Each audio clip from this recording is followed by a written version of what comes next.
बिस्मिल्लाहिर्रहमानिर्रहीम अस्सलाम वालेकुम। इस लेक्चर में हमने लेसन नंबर 37 पढ़ना है, जिसके अंदर हमने लैंग्वेजेस का रिव्यू देखना है। ठीक है, और वो पीछे वाला जो 37 था वो लैंग्वेज रिव्यू सेंटेंसेस का नंबर 1 था और ये सेंटेंसेस 2 है। ठीक है, इसके अंदर हमने क्या देखना है, सबसे पहले देखना है लेक ऑफ पैरेललिज्म। ठीक है, लेक ऑफ पैरेललिज्म क्या होता है, सबसे पहले आप ये देख लें। Parallel structure is when all of the words and phrases in a sentence follow the same pattern। यानी कि जितने भी एक फिक्रा यानी एक लाइन आपको दी हुई है, जैसे कि ये she wants to go to college and get a job. उसने कहा है इस पूरे सेंटेंस के अंदर, ठीक है, क्या होना चाहिए, वर्ड्स और जो फ्रेजेस है ना वो एक सेम पैटर्न के साथ होने चाहिए। ये नहीं कि आधी बात कोई और आगे कुछ और क्लॉज यूज़ किया हुआ। ठीक है, जैसे कि आप देखें, आई enjoy hiking swimming and fishing. अब देखें, अगर आप फिशिंग की जगह टू फिश लिखते हैं तो वो गलत है। ठीक है, I enjoy hiking swimming and to fish, तो फिश तो नहीं ना आएगा। देखें, यहाँ पे हाइकिंग है, यहाँ पे स्विमिंग है, तो आगे भी फिशिंग ही आएगा। तो इस तरह की स्मूथनेस होनी चाहिए और वर्ड्स और फ्रेजेस का पैटर्न एक ही होना चाहिए। आगे अगर देखें, Joey is studying music dance and how to make art. अब देखें, जोई इज स्टडिंग म्यूजिक, यहाँ तक कॉमे के से पहले पहले कॉमा से अगर आप देखें तो जो बात हो रही है वो ठीक है। आगे देखिए, डांस कह रहा है and how to make art, पिछले पीछे वो म्यूजिक और डांस की बात कर रहा है, आगे वो एंड लगा के कोई और ही बात शुरू कर दी उसने। तो हम क्या करेंगे, जोई is studying music dance and art, आगे भी उसी तरह की किसी चीज़ का नाम ही लिखेंगे, चाहे वो एंड के साथ ही लिखते हैं। लेकिन जिस तरह म्यूजिक और डांस पीछे एक आ रहा है वर्ड, ठीक है, या फ्रेजेस, तो उसी तरह आगे भी आर्ट यानी उसी तरह का वर्ड और फ्रेज ही आना चाहिए। तो हाउ टू मेक ये गलत है।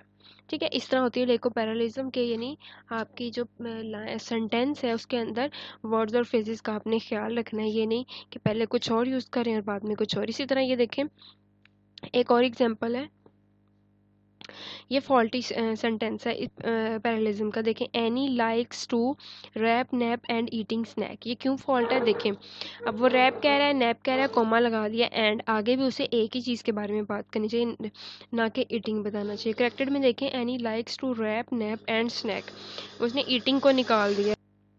आगे देखते हैं, आगे हमने देखना चप्पी सेंटेंसेस क्या होते हैं। इसमें ये होता है कि जब आप कोई पैराग्राफ लिखते हैं और उसके अंदर पैराग्राफ के छोटे छोटे पार्ट्स बना देते हैं तो वो चप्पी सेंटेंसेस होते हैं। देखिए, इसके पॉइंट्स देखें, शॉर्ट और सिंपल सेंटेंसेस होते हैं, यानी हमने छोटे छोटे सेंटेंस बना दिए पैराग्राफ में से।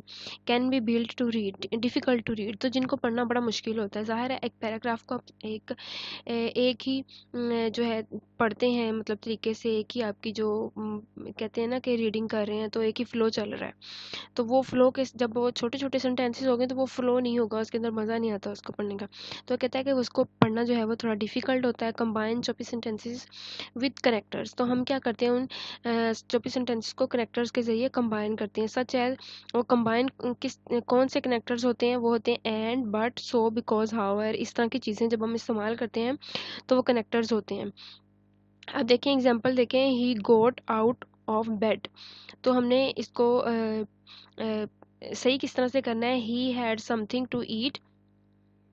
तो अब जब हम इसको चप्पी सेंटेंसेस बनाएंगे इन दोनों फिक्रों को, तो हम क्या करेंगे, एंड के साथ इन दोनों को जोड़ देंगे। तो हमने कंबाइन सेंटेंस कैसे बना लिया, he got out of bed and had something to eat. अब फिक्र है उसमें, नोट्स में तो जस्ट इसकी जो है वो डेफिनेशन दी हुई है कि चप्पी सेंटेंसेस होते क्या हैं। लेकिन अगर आपको इस तरह का क्वेश्चन आ जाए, यानी कि आपको दो फिक्रे दे दिए जाएं और एंड पे आपसे कहा जाए कि इसको चप्पी सेंटेंस बनाएं या इसको कंबाइन सेंटेंसेस बनाएं, तो आपने क्या करना है, दोनों फिक्रात को जोड़ देना है। लेकिन वो फिक्रे को देख के लगेगा कि उसमें एंड लगेगा, बट लगेगा, सो, बिकॉज, हाउएवर, इस तरह की और भी बहुत सी, मोर एवर, ठीक है, देयरफॉर, इस तरह की चीज़ें। तो यह तो इन दोनों को किसी एक कनेक्टर के साथ, कोई भी जो आपको लगता है कि इसके अंदर लगेगा, हम जब दोनों फिक्रात को जोड़ देते हैं तो वो कंबाइंड सेंटेंसेस बनाने लगते हैं। उसके बाद अगर आप यहाँ पे देखें एक और, dams have produced hydraulic power for a long time, but, अब यहाँ पे उसने बट का इस्तेमाल कर लिया है। Windmills are relatively new, अब उसने पहले वाले फिक्रे को कोमा लगा के बट लगाया, फिर दूसरे वाले को उसके साथ जोड़ दिया। तो जब हम कनेक्टर्स के ज़रिए, यानी इस तरह की छोटी छोटी चीज़ों के ज़रिए दो फिक्रात को जोड़ते हैं, वो चप्पी सेंटेंसेस कहलाते हैं। यहाँ पे चौपे सेंटेंसेस बताने का मेन मकसद यही है कि जिस तरह आप स्कूल लेवल पे छोटे छोटे लिखते थे ना, माई स्कूल पे अगर लिखते थे या माई फादर पे ऐसे लिखते थे तो आप छोटे छोटे लिखते थे, my father is a dash dash dash, ठीक है, जो भी, तो वो छोटे छोटे सेंटेंसेस होते थे। लेकिन इस लेवल पे आप मतलब बड़े लेवल पे वो कह रहे हैं इन सेंटेंसेस से अवॉइड करना चाहिए, बल्कि lengthy sentences as an paragraph जो है हमें बात करनी चाहिए। तो चौपे सेंटेंसेस वो सिर्फ अवॉइड करने की बात कर रहा है कि हमने इन चीज़ों से अवॉइड करना है। आगे देखते हैं, आगे हमने पढ़ना है मिसप्लेस्ड मॉडिफायर क्या होता है। अब हमने देखना है कि मिसप्लेस्ड मॉडिफायर में ये होता है कि ये कोई ऐसा वर्ड होता है या फ्रेज होता है जो कि अपने नाउन या एडवर्ब को बयान करता है। तो हमने ये देखें एग्जांपल में, आप देखें पहले तो आपको पता है मॉडिफायर क्या होता है, यानी वर्ड जो कि एडवर्ब और नाउन को बयान करता है, डिस्क्राइब करता है, ठीक है। तो अब यहाँ पे देखें मिसप्लेस्ड मॉडिफायर हमने क्या होता है कि मॉडिफायर तो ये होता है कि वर्ड फ्रेज और क्लॉज को डिस्क्राइब करता है वर्ड फ्रेज और क्लॉज में, ठीक है। लेकिन यहाँ पे क्रॉस क्यों लगाया है, क्योंकि जो मिसप्लेस मॉडिफायर होता है ना वो इस चीज़ को मिस कर देता है, इस चीज़ को, ठीक है। इसको कैसे मिस कर देता है, वो इसकी जगह फॉर वे यानी इसको छोड़कर कुछ और ही बयान कर देता है वर्ड फ्रेज और क्लॉज को, ठीक है। यानी कि चेंजेस द मीनिंग, वो मीनिंग ही बदल देता है, ठीक है। मॉडिफायर वर्ड फ्रेज और क्लॉज को डिस्क्राइब करता है वर्ड फ्रेज और क्लॉज में ही, लेकिन मिस प्लेस की जगह का मतलब है कि वो इस चीज़ को मिस कर देता है, ठीक है। जैसे कि एग्जांपल में देखें, मिस का मतलब है कि जो उसने चीज़ बयान करनी थी उसको बाद में बयान कर दिया, और जो पहले बयान करनी थी उसको जो है वो बाद में कर दिया, बाद वाली को पहले और पहले वाली को बाद में। जैसे एग्जांपल में देखें, the man walk towards the car carrying a brief case. अब एक कॉमन सेंस की बात है, मैन क्या करता है, वॉक कर रहा है कैरिंग अ ब्रीफ केस, किसकी तरफ, कार की तरफ। द मैन क्या कह रहा है, car carrying a brief case, car के अंदर ब्रीफ केस है, तो क्या वो मैन की तरफ जो है वो वॉक कर सकती है, नहीं, कॉमन सेंस की बात है। तो सही फिक्रा क्या है, the man carrying a brief case, कि आदमी ने ब्रीफ केस को कैरी किया हुआ है और वो वॉक कर रहा है कार की तरफ। तो ये देखें ये वाला सही सेंटेंस है। तो गलत और सही सेंटेंस में क्या हुआ है कि उसने जो फिक्रा पहले लगाना था यानी carrying a brief case, the man, उसके बाद आना था कैरिंग अ ब्रीफ केस, क्योंकि आदमी ने ब्रीफ केस उठाया हुआ है।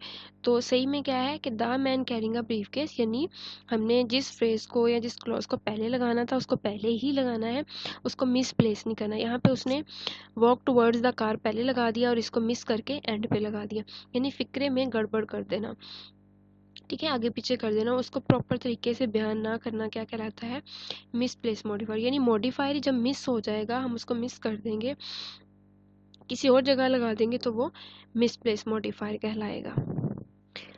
उसके बाद देखिए हम एक और एग्जांपल देखते हैं।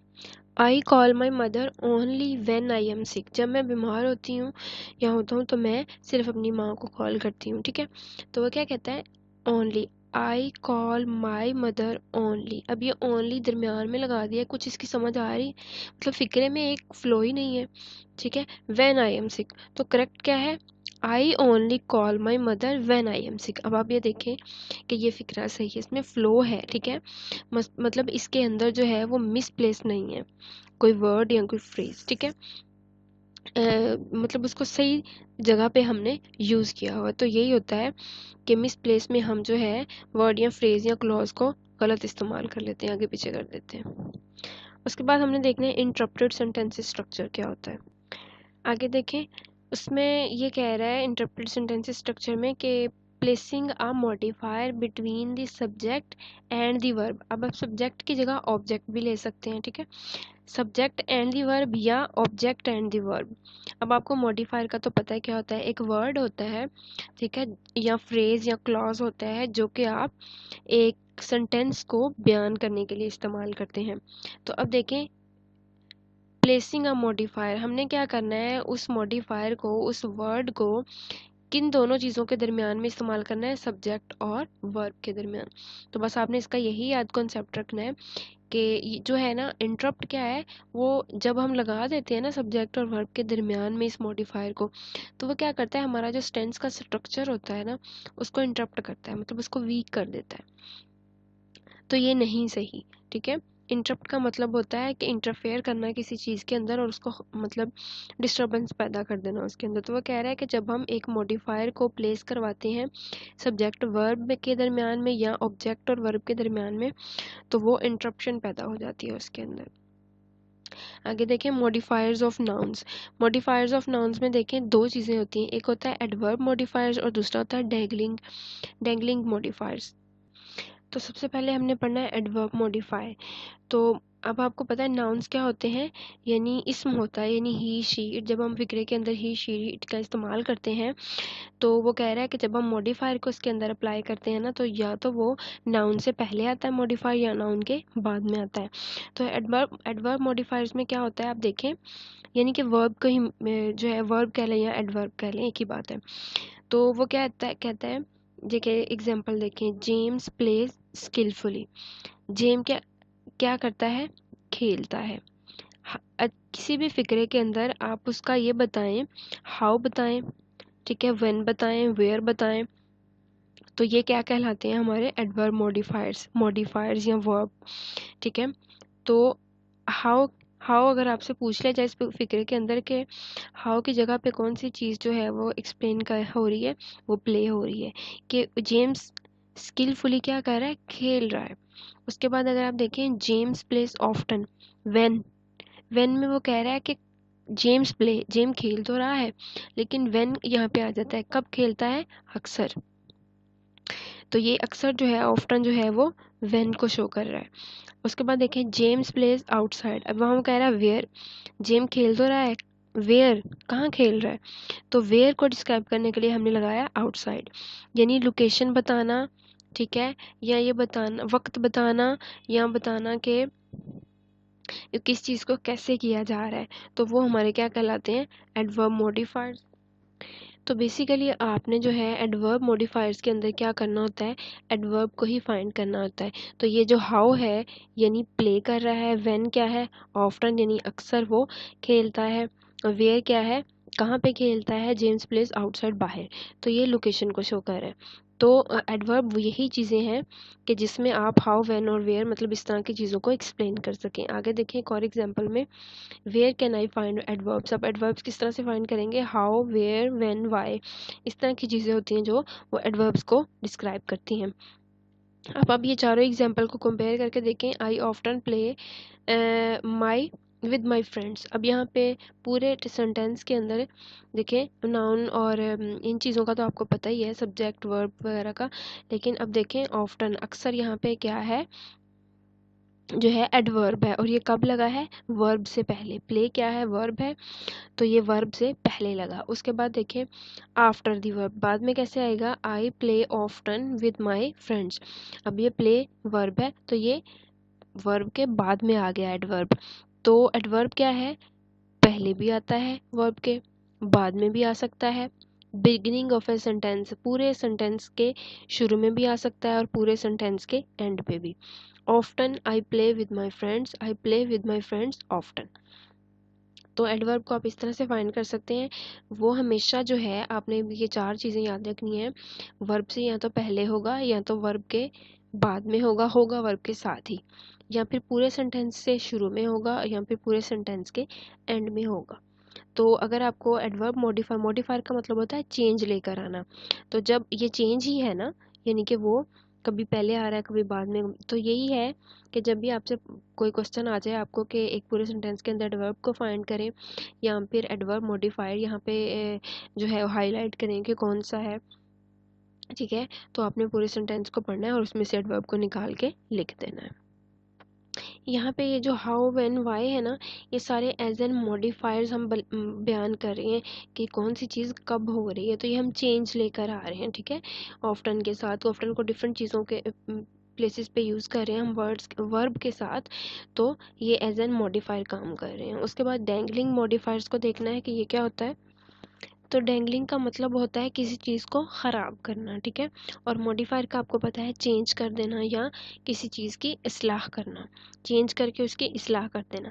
तो अब देखिए अगर डेंगलिंग की डेफिनेशन देखी जाए, a modifier dangles when the subject that is modifies is missing, यानी कि जो हमने चेंज लेकर आना था, मॉडिफाई करना था, वो मिस हो गया, यानी वो है ही नहीं, यानी सब्जेक्ट जो है एक फ़िक्रे के अंदर मिस हो गया।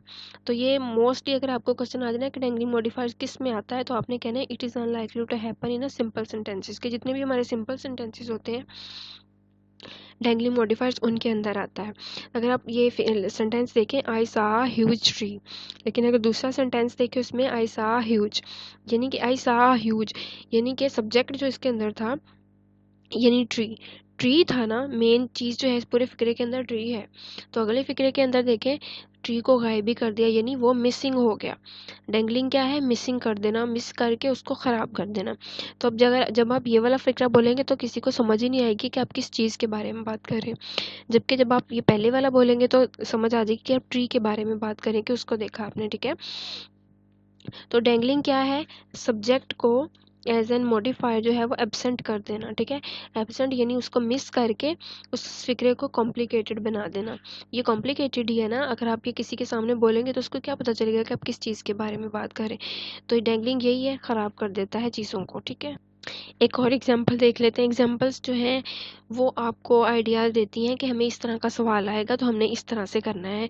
वो डायरेक्ट आपको मॉडलिंग डेंगलिंग मॉडिफायर ही नहीं पूछ लेंगे, बल्कि वो आपको इस तरह के सेंटेंसेस देंगे। इसलिए मैं ज़्यादा से ज़्यादा सेंटेंसेस और एग्जांपल्स का इस्तेमाल करती हूँ ताकि आपकी प्रैक्टिस हो, कि प्रैक्टिस से ही सब कुछ जो है वो आता है। एग्जाम्पल देखें, ashamed of her old shoes was mostly silent in the party.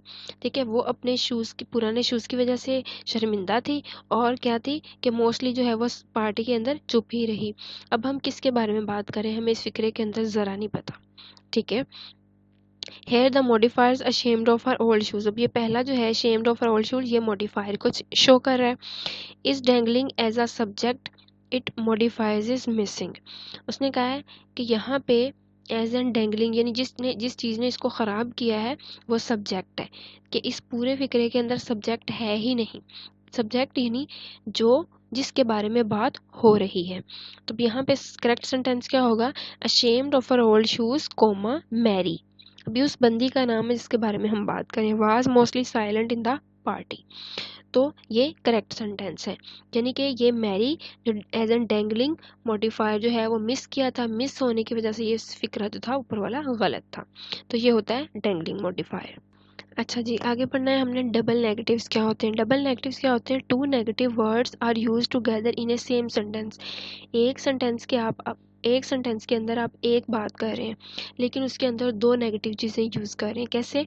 देखें, यानी कि नन, नेवर, नॉट, नथिंग, यानी कि एक फिक्रे के अंदर दो बार चीज़ें इस्तेमाल कर ली। एग्जाम्पल में देखें, ये इनकरेक्ट सेंटेंस हम पढ़ रहे हैं, I don't have nothing to read. अब हमने डोंट भी यूज़ कर लिया और नथिंग भी यूज़ कर लिया, यानी कि दो चीज़ें एक सेंटेंस के अंदर दो सेम चीज़ें इस्तेमाल कर ली, तो ये है डबल नेगेटिव। करेक्ट क्या है? I have nothing to read, या तो आप डोंट इस्तेमाल कर लें या आप नथिंग इस्तेमाल कर लें, एक जो है नेगेटिव चीज़ आपने यूज़ करनी है। आगे देखें, यहाँ आप इसी फिक्र को इस तरह लिख लें, I don't have anything to read, यानी कि यहाँ पे उसने नथिंग लगा दिया, यहाँ पे डोंट लगा दिया, लेकिन एक जो है नेगेटिव जो है उसने वर्ड यूज़ किया है, दो नहीं एट अ टाइम किए। तो अगर आप देखें नेगेटिव नेगेटिव पॉजिटिव, तो जब आप एट अ टाइम दो नेगेटिव यूज़ करेंगे तो वो फिक्रे को पॉजिटिव बना देंगे। तो हमने नेगेटिव फिक्रे के अंदर हमने पॉजिटिव उसको नहीं बनाना, यानी दो नेगेटिव इस्तेमाल करके उसको पॉजिटिव नहीं बनाना।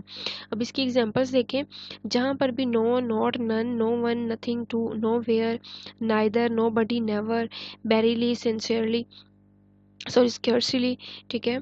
तो इस तरह के doesn't, is not, was not, would not, ये जब एक फिक्रे के अंदर दो चीज़ें इस्तेमाल हमें आ जाएंगी ना, यानी दो चीज़ें इस्तेमाल होगी इनमें से कोई भी या इस तरह के कोई भी, तो वो डबल नेगेटिव्स कहलाते हैं। तो हमने जो है एक फिक्रे के अंदर डबल नेगेटिव्स को अवॉइड करना होता है।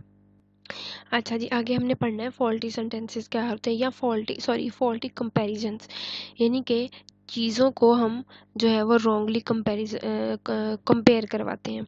देखें, फॉर एग्जांपल देखें, सबसे पहले तो ये देखें, ये मुझे बहुत मज़े का लगा। यानी कि आप यहाँ पे फॉल्टी कंपैरिजन क्या है कि आप किसी एक एप्पल को ऑरेंज के साथ जो है वो कंपेयर करवा रहे हैं। ठीक है, यानी कि अगर आपने कंपेयर करना है तो आप सेब की एक किस्म को, एप्पल की एक किस्म को एप्पल की किसी दूसरी किस्म के साथ कंपेयर करवाएंगे, ना कि एप्पल को उठा के आप ऑरेंज के साथ कंपेयर करवाएं। यानी कि अगर आप किसी एक चीज़ के बारे में बात कर रहे हैं ना, तो उसके साथ उसको कंपेयर करवा रहे हैं, तो वो किस्म वही होनी चाहिए, यानी कि वही बात होनी चाहिए, लेकिन मतलब किसी दूसरी एक बहुत ही डिफरेंट चीज़ के साथ कंपेयर मत करवाएं। ठीक है, ये होता है फॉल्ट हमारा। अब फॉल्टी कंपेरिजन में देखें, the player on my team is better than your team. मैं क्या कह रही हूँ कि मैं अपनी टीम के प्लेयर को कंपेयर करवा रही हूँ किसी दूसरे बंदे की टीम के साथ, और यहाँ पे मिस्टेक क्या है, ये फॉल्टी सेंटेंस है। क्यों? क्योंकि मुझे तो पता है कि मेरी टीम कौन सी है या उसका क्या नाम है।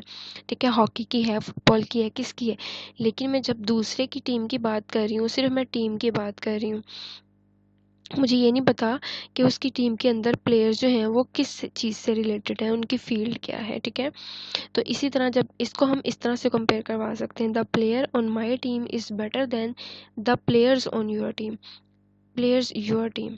अब देखिए यहाँ पे वो क्या कह रहा है, सॉरी, यहाँ पे वो क्या कह रहा है, यहाँ पे वो कह रहा है प्लेयर ऑन माई टीम। यहाँ पे देखें, प्लेयर की बात कर रहा है, जबकि better than your team, player को टीम से कंपेयर करवाना गलत है। यहाँ पे अगर वो कहता है ना कि यहाँ पे भी उसको प्लेयर ही यूज़ करना चाहिए था, better than player your team. ठीक है, द प्लेयर्स योर टीम, यानी यहाँ पे भी वो अगर किसी एक चीज़ के बारे में बात कर रहा है, आगे भी उसको उसी चीज़ के बारे में बात करनी चाहिए।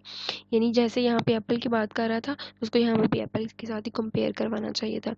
अब यहाँ फिर उसको वो इस तरह से लिख सकता था, the player on my team, मेरी टीम के जो प्लेयर हैं, is better than those on your team, यानी यहाँ पे प्लेयर की जगह वो दोज यूज़ कर सकता था।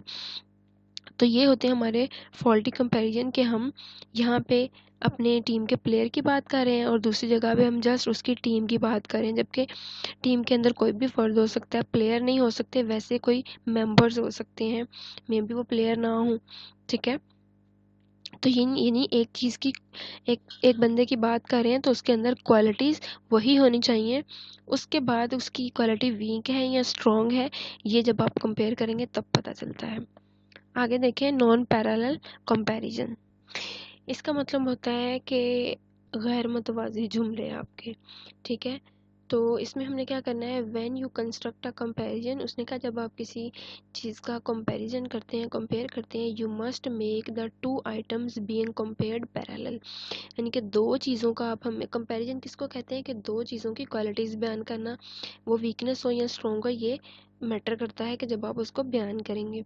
तो कंपैरिजन में वो कह रहा है कि जब आप पैरेलल चीज़ों को कंपेयर करवाते तो क्या करना है, must make two items being compared, यानी कि सबसे पहले तो ये कंडीशन होनी चाहिए कि आपके पास दो आइटम्स होने चाहिए जिनको आपने कंपेयर करवाना, उसके स्ट्रक्चर को बनाते हुए या उसके स्ट्रक्चर को पैरेलल करते हुए। तो अब देखें एग्जांपल में, ही लाइक्स क्रिकेट। ठीक है, एक चीज़ की बात की है, एंड प्लेइंग फुटबॉल। अब यहाँ पे he likes cricket and football आना था, यहाँ पे प्लेइंग जो है वो गलत यूज़ किया हुआ, तो ये इनकरेक्ट सेंटेंस है। यानी कि वो कह रहा है कि जब आप बनाते हैं सेंटेंस तो हमने क्या ध्यान में रखना है कि दो आइटम्स को आपने जस्ट कंपेयर करवाना है। ठीक है, क्वालिटीज़ नहीं बता रहा वो, अगर वो इसकी क्वालिटी बताता तो वो फिर इसकी भी बताता। तो वो क्या कह रहा है, he likes cricket and football, just ये आएगा, क्वालिटीज़ की बात नहीं हो रही। उसके बाद देखिए इनकम्प्लीट कंपेरिजन्स। इनकम्प्लीट का क्या मतलब होता है कि नामुकम्मल मवाद। कंपैरिजन होता है कि अब हमने नामुकम्मल मवाद का कंपेयर करना है, यानी आपने एक सेंटेंस के अंदर मालूमात तो दी हुई हैं लेकिन आपने इनकम्प्लीट मालूमात दी हुई हैं। ठीक है, तो एग्जांपल देखें हम, क्या आपने क्या यहाँ पे देखें पहले, इनकम्प्लीट कंपैरिजन सिंपली है part of the comparison missing, यानी कि जो चीज़ जो पार्ट आप कंपेयर करवा रहे हैं वही आपका मिस होता है। तो एग्जांपल में देखें, आई लाइक चॉकलेट मोर, आपको चॉकलेट पसंद है, मोर देन आपने नहीं बताया कि किस चीज़ से ज़्यादा पसंद है। तो करेक्ट में देखें I like chocolate more than caramel. उसके बाद देखें एक और example, he is the smarter man, he is the smarter man of the two friends, मतलब दो फ्रेंड्स में से आप कंपेयर करवा रहे हैं कि कौन सा स्मार्टर है। इसके बाद एग्जांपल देखें, Shoaib Akhtar is a better player, incorrect है, क्यों? क्योंकि आप उसकी क्वालिटी बता रहे हैं लेकिन कंपेयर नहीं करवा रहे कि किससे बेहतर है। ये कह रहा है इनकम्प्लीट कंपैरिजन, यानी कंपैरिजन का मतलब है अब आपने कंपेयर भी करवाना है। तो आप जो कंपेयर ही मिस कर रहे हैं, देखो यहाँ पे क्या कह रहा है part of the comparison missing, जो चीज़ आपने कंपेयर करवानी है वही आपकी मिस है। तो यहाँ पे देखें, Shoaib Akhtar is better player, अब जो कंपेयर करवाना तो आपका मिस है, तो सही क्या है? Shoaib Akhtar is a better player than Brett Lee, तो ये करेक्ट है। इनकम्प्लीट के अंदर आपने यही करना है, ये जो कंपेयर करवाना है किसी चीज़ के साथ वो मिस नहीं होना चाहिए आपका। इसके अलावा मैं आपसे रिक्वेस्ट करूँगी कि प्लीज़ आप वीडियोस को देख तो लेते हैं लेकिन उसको लाइक नहीं करते। हर वीडियो के अंदर आपको कुछ ना कुछ सीखने के लिए ज़रूर मिलता है, वो मेरी वीडियोस हों या किसी और चैनल की वीडियोस हों। तो अगर कहते हैं ना कि अगर किसी से कुछ आप एक लफ्ज़ भी सीखो तो वो आपका उस्ताद बन जाता है। तो मैं ये तो नहीं कहूँगी कि मैं टीचर हूँ आपकी, बट मैं ये ज़रूर कहूँगी कि अगर आपने मुझसे एक लफ्ज़ भी सीखा है तो मेरे लेक्चर से, तो प्लीज़ आप मेरी जो है उसका रिवॉर्ड मुझे आप ये दे सकते हैं कि आप मेरी वीडियोज़ को एक लाइक कर सकते हैं। सिर्फ एक फिंगर से आपने क्लिक ही करना होता है, तो कम से कम लाइक और सब्सक्राइब ज़रूर किया करें। अच्छा जी, उसके बाद हमने क्या पढ़ना है, इनअप्रोप्रिएट शिफ्ट्स। इनअप्रोप्रिएट शिफ्ट्स के अंदर हमने दो चीज़ें देखनी होती है, एक देखनी है टेंस और दूसरा देखना होता है mood. Inappropriate shifts in tense, inappropriate shifts in mood. अब हमने सबसे पहले देखना है कि इनअप्रोप्रिएट शिफ्ट्स इन टेंस क्या होता है। ठीक है, ये दो चीज़ें हैं ना हमारे पास, तो हम सबसे पहले टेंस की पढ़ेंगे फिर मूड की पढ़ेंगे। अब टेंस में क्या होता है कि वो कह रहा है कि हमने वर्ब हो गए, टेंसेस हो गए या टाइम इंडिकेशन जो हो गई यानी पास्ट या प्रेजेंट की, वो किसी एक टेंस के अंदर होनी चाहिए। अब अगर आप एग्जांपल देखें, she caught the ball and then threw it to the catcher for the out, past tense है कॉट और यहाँ पे थ्रू है, ये क्या है? पास्ट टेंस है, तो ये फिक्रा सही है। यानी कि एक सेंटेंस के अंदर आप किसी एक टेंस को ही यूज़ कर रहे हैं, यानी शिफ्ट नहीं कर रहे, ये नहीं कर रहे कि आधी बात जो है पास्ट में कर रहे हैं और आधी बात जो है आप प्रेजेंट में कर रहे हैं। उसके बाद यहाँ पर भी देखें, शी कैचिस, अब यहाँ पे कॉट था, यहाँ पे ये कैचिस बन गया। द बॉल एंड थ्रोस, इसका इजाफा हो गया, तो ये फिक्रा क्या बन गया? ये भी प्रेजेंट में चला गया और ये भी प्रेजेंट में चला गया। ये नहीं हुआ कि आपने यहाँ पे इसको प्रेजेंट में कर दिया, आगे वही वाला पास्ट वाला ही उठा के लगा दिया। तो मेन जो शिफ्ट टेंस के अंदर ये है कि अगर आप किसी चीज़ के बारे में बात कर रहे हैं तो उस पूरे सेंटेंस के अंदर आप एक टेंस का ही यूज़ करेंगे। अगर आप पास्ट का करें तो पास्ट ही पूरे फिक्रे के अंदर यूज़ होगा, और अगर प्रेजेंट करें तो प्रेजेंट, यानी कोई भी सेंटेंस। एग्जाम्पल में यहाँ देखें, जब आप ये एग्जाम्पल पढ़ें, my Irish setter Pancake sits in the front seat of the car and barked at a passing cyclist. वो क्या कह रहा है? वो कह रहा है कि ये सिट और बार्क जो है दोनों इस टाइम वर्ब है, वर्ब तो हैं दोनों, लेकिन कन्फ्यूजन यहाँ पे क्या है कि जो सिट है वो क्या है? प्रेजेंट टेंस वर्ब है, और जो बाग्ड है वो पास्ट टेंस का वर्ब है। अब यहाँ पे एक फिक्रे के अंदर एक बंदे की आप बात कर रहे हैं, उसमें आधी बात आप जो है प्रेजेंट में कर रहे हैं और आधी बात आप जो है पास्ट में कर रहे हैं, तो ये रॉन्ग है। यानी ये शिफ्ट सेंस है कि आधी बात किसी और चीज़ में बारे की, फिर आपने जंप मारा और किसी और टेंस की बात कर दी, टेंस को लेकर बात बयान कर दी। ठीक है, तो ये है शिफ्ट इन टेंस, यानी कि इनअप्रोप्रिएट, यानी जिस चीज़ की आप ज़रूरत ही नहीं थी, गैर ज़रूरी थी जो आपके लिए, वो आपने काम कर दिया, तो ये गलत है। तो वह कहता है कि जब भी आप टेंस एक पैराग्राफ लिखते हैं या कोई भी लैंग्वेज आप जो यूज़ कर रहे हैं, सेंटेंसेस यूज़ कर रहे हैं, उसके अंदर आपने इनअप्रोप्रिएट शिफ्ट नहीं करना। अब यहाँ पे देखें, वो कह रहे हैं अगर आपको क्वेश्चन आ जाए ना कि शिफ्ट इन टेंस जो है उसके अंदर क्या रूल है, तो आपने कहना है in order to clarify the timeline both verbs must be in the same tense. यानी कि जब आप एक सेंटेंस बोल रहे हैं उसके अंदर जो टाइमलाइन है आपकी, यानी वर्ब्स आप यूज़ कर रहे हैं वो एक ही टेंस के रूल को फॉलो करने चाहिए। अब देखें, अगर आपको आ जाए कि किस तरह से हम करेक्ट कर सकते हैं इनअप्रोप्रिएट शिफ्ट्स को टेंस के अंदर, तो आप कहें कि to correct the sentences make both the verbs present tense और both the verb past tense, यानी आप कोई भी टेंस यूज़ कर रहे हैं पूरे फिक्रे के अंदर वो एक टेंस ही इस्तेमाल होना चाहिए। उसके बाद देखें ये मूड में आ जाती हैं तीनों चीज़ें, इनअप्रोप्रिएट शिफ्ट्स इन मूड के अंदर, इंडिकेटिव, इम्पेरेटिव और सब्जेक्टिव। ठीक है, अब आपको ये पता होना चाहिए कि इंडिकेटिव क्या है, इम्पेरेटिव क्या और सब्जेक्टिव क्या है। इंडिकेटिव ये होता है the one we most often in the indicative mode. ये इंडिकेटिव क्या होता है, जिसमें हम स्टेटमेंट यूज़ करते हैं। Almost all your verbs are in this mode.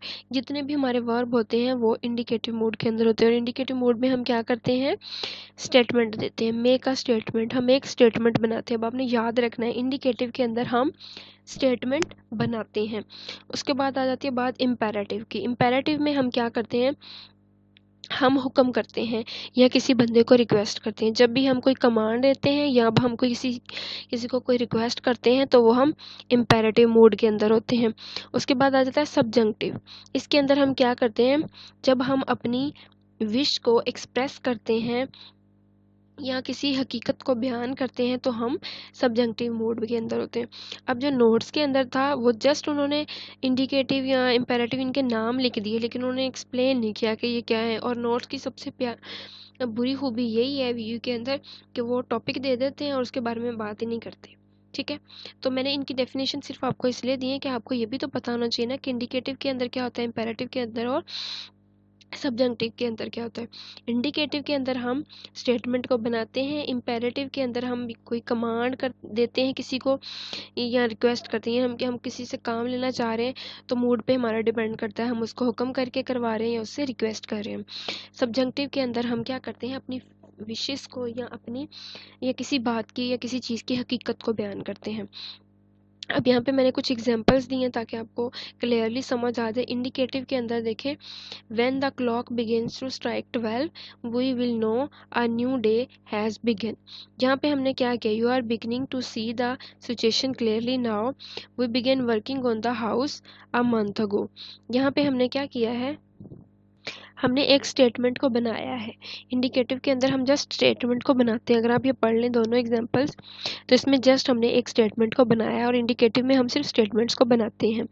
Imperative में हम क्या करते हैं, मैंने आपको बताया, हम हुक्म देते हैं या रिक्वेस्ट करते हैं। तो एग्जाम्पल में देखें, प्लीज़ शट द डोर। ठीक है, आपने रिक्वेस्ट की है। Will you answer the phone please. ठीक है, ये भी रिक्वेस्ट हो गई। When you get a chance call your mom. ठीक है, you must turn in your essay no later than Wednesday.